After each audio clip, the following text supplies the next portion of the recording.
से एसआईआर करवाई जा रही है वो 6 राज्यों। SIR कोई कोई कोई हुआ तो है नहीं, स्पेशल इंटेंसिव रिवीजन है ये आपका जो वोटर लिस्ट है कि उसमें क्या जम्मू कश्मीर का वशिंदा जो है उसका वोट बना है कि नहीं, जम्मू कश्मीर में किसी दूसरे देश के किसी आदमी का वोट तो नहीं बना है।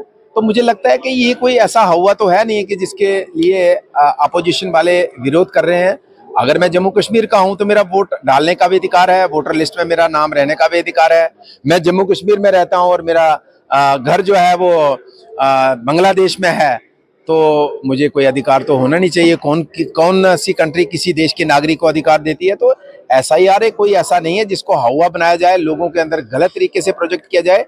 ये एक आपका जो इलेक्टोरल रोल है उसमें देखना है कि क्या आप उस इलाके के हैं, अगर हैं तो आपका वोट होना चाहिए, अगर नहीं है तो आपका वोट कटना चाहिए। तो बस सिंपल सी बात है, तो ये होना चाहिए। हम इसके पक्ष में हैं, पूरा देश इसके पक्ष में है। सर आज ग्रांट्स पे आपने तकरीर की है, क्या कहेंगे? ग्रांट्स बड़ा इंपॉर्टेंट डिपार्टमेंट था हमारा, रोड्स ट्रांसपोर्ट डिपार्टमेंट जो सबसे इंपॉर्टेंट है।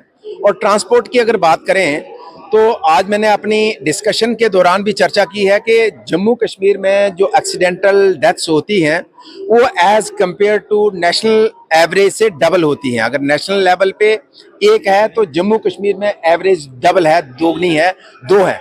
तो इसको किस तरीके से रोका जा सकता है उसके ऊपर मैंने गवर्नमेंट को अपने सुझाव दिए हैं कि जैसे हमारे रोड्स बनते हैं और रोड्स का जो बेड्थ है, जो उसकी चौड़ाई है, वो बराबर नहीं रहती जो टेंडर के मुताबिक है, जिसकी वजह से स्टीप कर्व रहते हैं, शार्प कर्व रहते हैं और जिसकी वजह से गाड़ी आमने सामने दिखती नहीं, एक्सीडेंट होते हैं।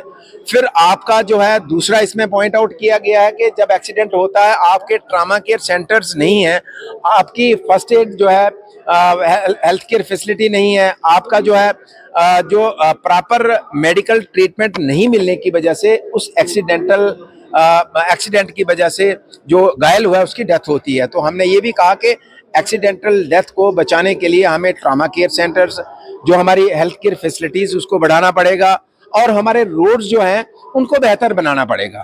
तो इसी तरीके से हमने ये कहा कि आने वाले समय में अगर सिर्फ ट्रांसपोर्ट मिनिस्टर जो है खुद काम करेंगे तो शायद रिजल्ट नहीं आएंगे, लेकिन हेल्थ डिपार्टमेंट के साथ और R&B डिपार्टमेंट के साथ मिलकर काम करेंगे तो हम कम से कम रोड एक्सीडेंट में हमारी जो जानें जाती हैं उससे हम लोगों को बचा सकते हैं।